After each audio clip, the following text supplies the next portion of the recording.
Coming. अभी बोल रहा हूं मैं, बाहर आ।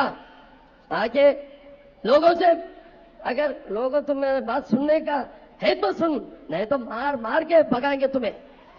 तू जिधर भी जा, तू चाहे एक बंकर में जाके छुप जा, भारत माता नहीं सहेगी तुम्हें, उसे दफन कर देगी तुझे।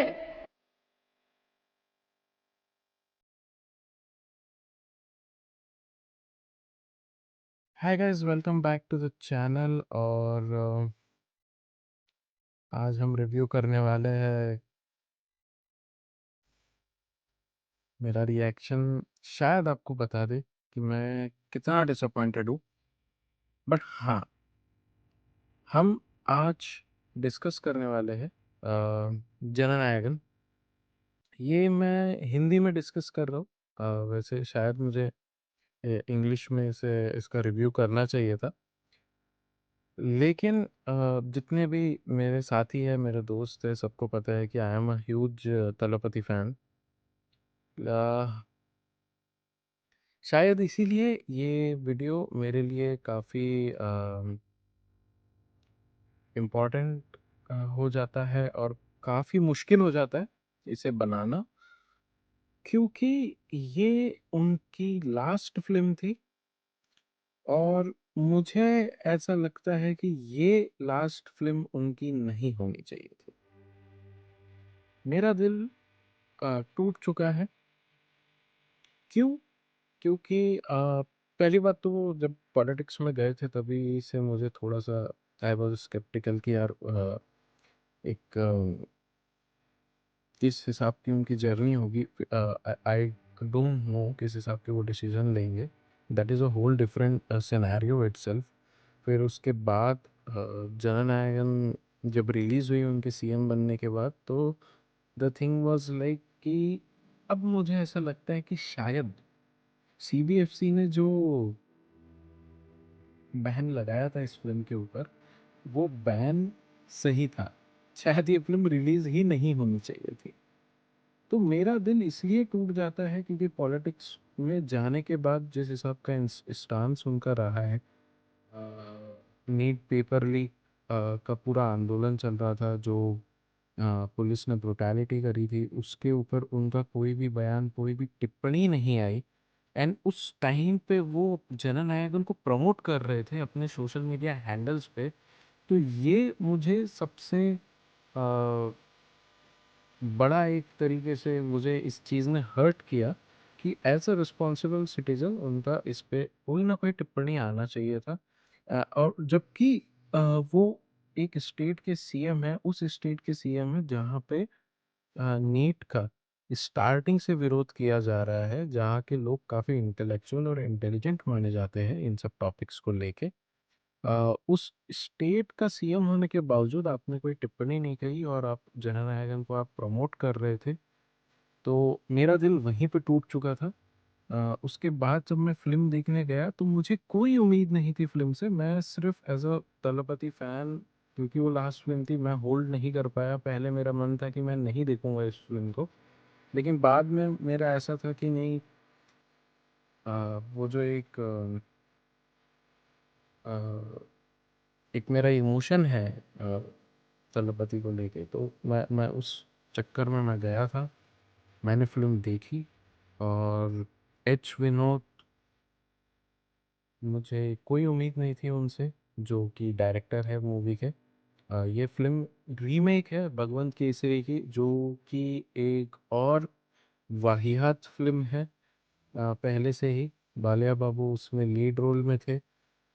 एक वाहियात फ़िल्म का रीमेक क्यों बनाया गया मेकर्स द्वारा, मुझे आज तक समझ में नहीं आया है। क्योंकि देखिए, इसको वुमेन एम्पावरमेंट के नाम से बहुत प्रमोट किया गया है कि भगवंत केसरी में वुमेन एम्पावरमेंट है, good touch bad touch scene है इस हिसाब से, लेकिन एग्जीक्यूशन वाइज वो वुमेन एम्पावरमेंट नहीं है ही नहीं।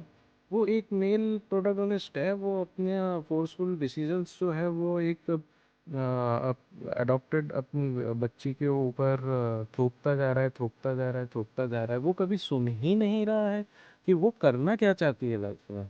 तो हमें ये समझना पड़ेगा कि आर्मी में चले जाना या लड़ाई करना, एक्शन करना फीमेल कैरेक्टर्स के साथ, ये वुमेन एम्पावरमेंट है ही नहीं।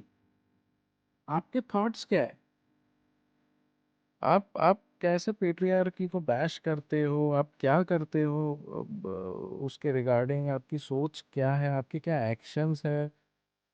ये डिसाइड करेगी ना कि क्या ये वुमेन एम्पावरमेंट है। अब हर बार हम क्या करते हैं ना कि कहीं पे अगर फीमेल कैरेक्टर एक्शन कर रहा है, अरे भाई क्या या वुमेन एम्पावरमेंट है। ये वुमेन एम्पावरमेंट नहीं है भाई। वो उस मूवी में चाहे वो भगवंत केसरी हो चाहे जननायकन हो, वहाँ पे वो बंदी को फ्रीडम ही नहीं है अपना खुद का डिसीजन लेने की कि वो आर्मी में जाना चाहती है या नहीं जाना चाहती है।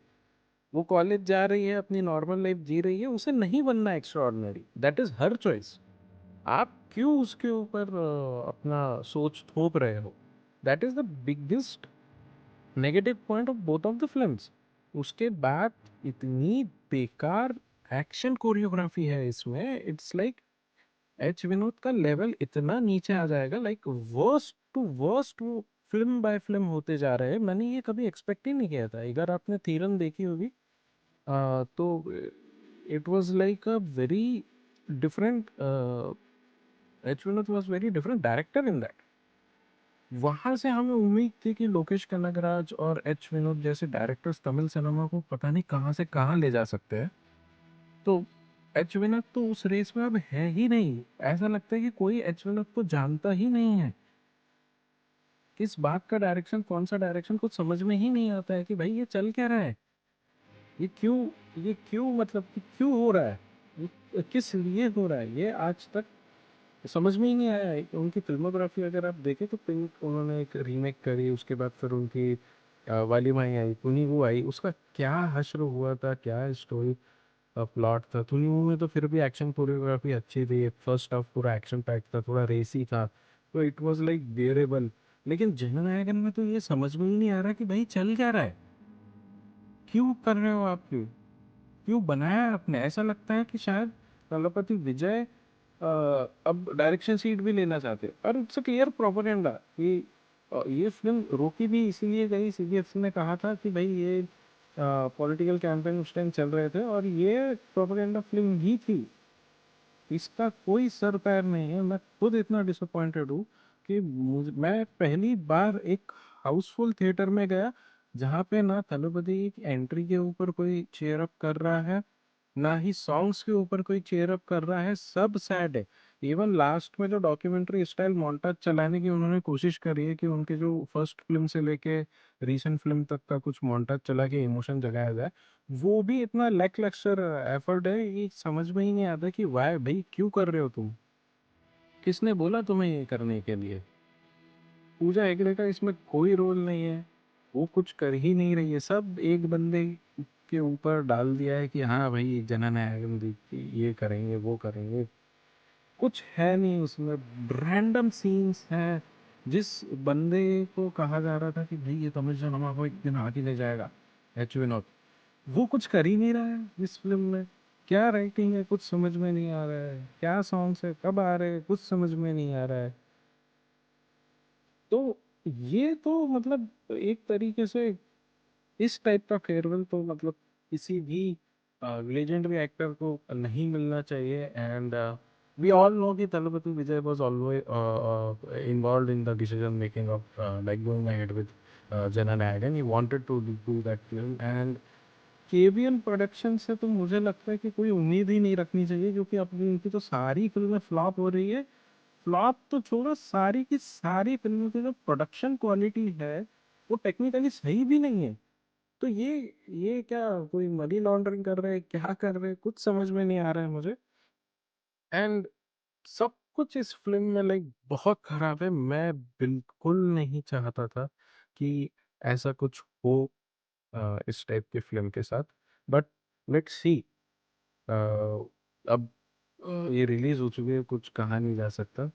तो यही मेरे थॉट्स थे। ये थॉट्स भी क्या, ये एक तरीके से तो शायद रेंट हो गया होगा। मैं आपको कभी भी किसी भी वीडियो में अपने चैनल पे इस तरीके से मैंने बिहेव ही नहीं किया है या रिएक्ट ही नहीं किया है। तो या that's it, like it's a very bad bad film, terrible terrible terrible. నాకు బ్రహ్మ రహస్యం. Thank you very much. I just want to have one more vodka after this, and